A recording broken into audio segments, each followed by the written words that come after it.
Vamos agora à entrevista do dia com a Denise Campos de Toledo.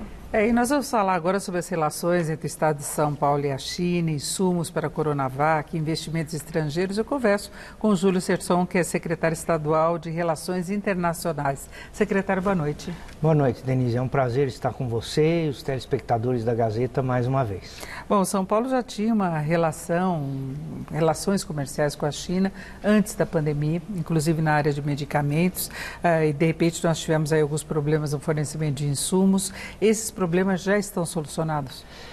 Eu não diria que estão solucionados, mas estão bem encaminhados. A nossa dependência, no caso da vacina, eu digo a dependência do Brasil, ainda é uma dependência importante. Nós estamos numa fase de transição.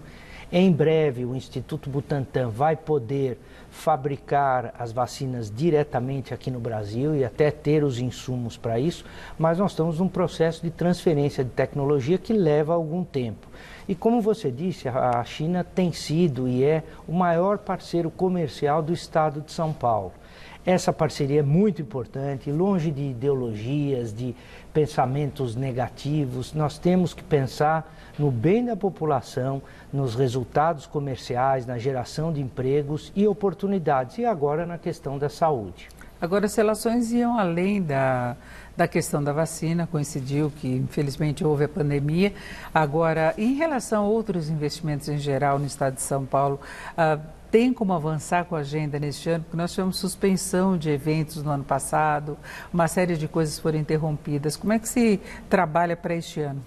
Olha, o governador João Dória, através até da nossa Secretaria de Relações Internacionais, tem feito roadshows, tem feito encontros virtuais com diversos países. Mesmo no ano passado, durante a pandemia, nós nos reunimos com mais de 10 países ou regiões diferentes.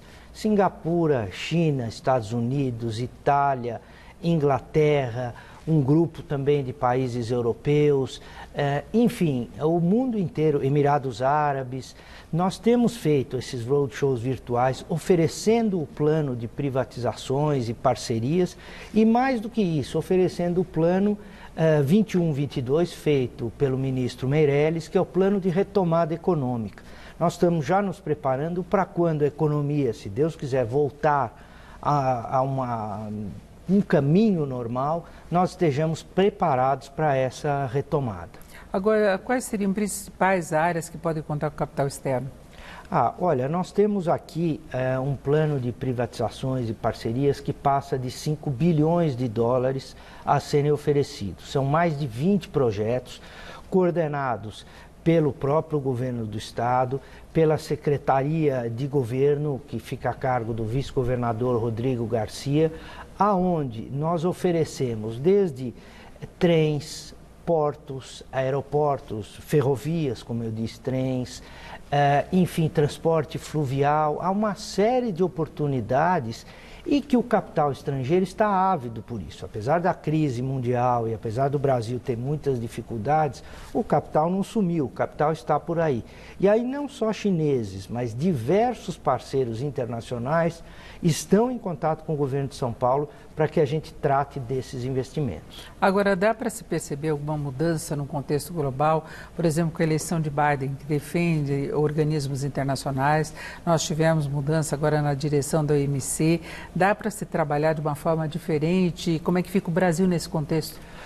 Olha, eu particularmente estou muito otimista com a questão do Biden. Nós sabemos que os Estados Unidos é a grande locomotiva da economia mundial, mas tem um fator aí muito importante que você me faz lembrar, Denise, é a questão ambiental. O Biden valoriza muito, o governo americano, o governo inglês. Nos próximos dias nós vamos estar com o embaixador da Inglaterra no Brasil, aqui em São Paulo, ele vem a São Paulo. A questão ambiental é um fator muito presente. E, infelizmente, o Brasil ainda, como nação, não tomou consciência de que se a gente não priorizar meio ambiente, questões ambientais, desenvolvimento sustentável, fica difícil atrair capitais para o Brasil. Por isso, São Paulo tem uma política ambiental muito própria, que valoriza o desenvolvimento sustentável e, através disso, nós conseguimos abrir novas oportunidades. Agora, é diferente do que se imaginava que Biden poderia restringir mais o contato, ele até teve uma proximidade, o governo dele com Ricardo Salles, que é o ministro do Meio Ambiente, então ele mostra uma disposição a conversar com o Brasil e inserir o Brasil num contexto de discussões. Né? Por outro lado, todos sabem que o Brasil e os americanos são muito pragmáticos nesse ponto, sabem que precisam do Brasil, que o Brasil tem uma importância muito grande no comércio, na indústria, como importador e como exportador também. Às vezes até de bens e serviços e, por que não dizer, de produtos agrícolas. Então, o Brasil precisa se conscientizar que a ideologia, no momento de crise econômica, não é o mais importante. O importante é a geração de empregos, de oportunidades, e nós vivemos um problema também social de desemprego no Brasil. E a melhor política social, sem dúvida nenhuma, é o emprego. Agora, a China tem a mesma postura, porque a China teve aqueles problemas em relação aos insumos, já houve alguns embates em questão de embaixadas, outras divergências com o governo brasileiro. Isso pode atingir investimentos para além dessa questão dos insumos e vacinas? Olha, sem dúvida nenhuma. Nós, antes da pandemia, estivemos 2 vezes em 2 missões comerciais à China.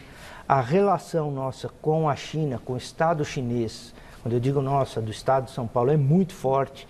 Eles sempre foram, estão sendo inclusive muito sensíveis à questão da pandemia, com doações descomprometidas até de máscaras, produtos de apoio aos hospitais, luvas, máscaras, uniformes. Eles ajudaram muito no auge da pandemia.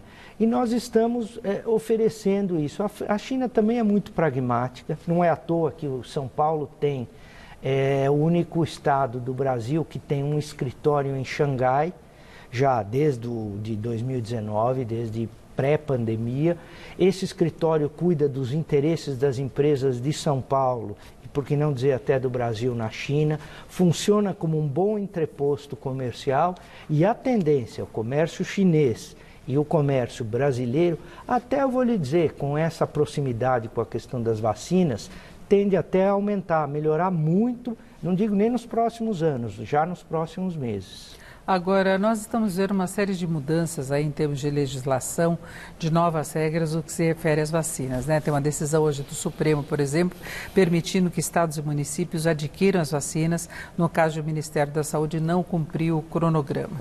Tem a autorização para a vacina da Pfizer, o registro definitivo pela Anvisa, tem também essa possibilidade de autorização de compra pelo próprio Congresso, que está preocupado com o cronograma estabelecido pelo Ministério. São Paulo discute alguma alternativa para a aquisição de mais vacinas ou vai se restringir a Coronavac? Não, o São Paulo, se tiver possibilidade de adquirir mais vacinas, o fará com certeza. O problema é que as vacinas estão escassas no mundo. Mas hoje a prioridade do governador Dória, por que não dizer de todos nós, da sua equipe de secretários, é a busca de vacinas. Essa pandemia só vai passar e nós só vamos retomar a economia com vacinas. Portanto, se oportunidades surgirem, claro que a gente segue as orientações no Ministério da Saúde, a legislação faz com que quem aplique as vacinas, quem distribua as vacinas é o Ministério da Saúde, mas nós estamos atentos. Nós perdemos uma oportunidade muito grande, o Brasil perdeu no passado de adquirir mais vacinas, estamos pagando caro com isso. Estamos pagando até com vidas, infelizmente. Muitas vidas poderiam ter sido poupadas se a gente tivesse vacinas para toda a população, para o Brasil inteiro. Poderíamos ter hoje. Então vamos tentar tirar esse atraso. E o governo de São Paulo dá prioridade absoluta a essa questão da vacinação. Agora, já está previsto algum cronograma em relação ao fornecimento de insumos da China ou vão ser negociados os lotes? Porque chegou um hoje, já tem um outro previsto. Como é que está a situação, essa sequência? O que a gente pode esperar? Olha, o Instituto Butantan, que tem agido de forma absolutamente eficaz, através do seu diretor Dimas Covas, tem um cronograma muito bem estabelecido, um cronograma que vai até praticamente o final do ano. Claro que nós esperamos que não haja nenhum percalço diplomático e que atrase esse processo, mas esse cronograma está feito e nós vamos ter um número muito grande de vacinas feitas pelo Instituto Butantan. Eu diria até que o Instituto Butantan, de posse dos insumos, tem hoje uma capacidade de fabricar até 1 milhão de doses por dia. 1 milhão de doses por dia. À medida que esses insumos cheguem, a capacidade de produção do Butantan está altamente ou devidamente preparada. Agora, o contrato formalizado com a China prevê a transferência mesmo da tecnologia com a fábrica do Butantan pronta. Isso, nós estamos, existe essa transferência de tecnologia. Antes do final do ano, o Butantan passa a fabricar totalmente as vacinas aqui em São Paulo, para o Brasil inteiro. Essa transferência de tecnologia vai acontecer e é questão básica desse contrato. É, porque aí não depende mais do fornecimento de insumos, né? Exatamente, mas isso leva tempo, porque essa tecnologia é um processo muito cuidadoso, um processo que deve demorar, normalmente leva algum tempo. Nós vimos o tempo que leva para aprovar isso na Anvisa. Aliás, o trabalho da Anvisa tem sido bem feito, mas tudo isso tem que ser feito com muito cuidado, porque é a saúde do ser humano que está em jogo.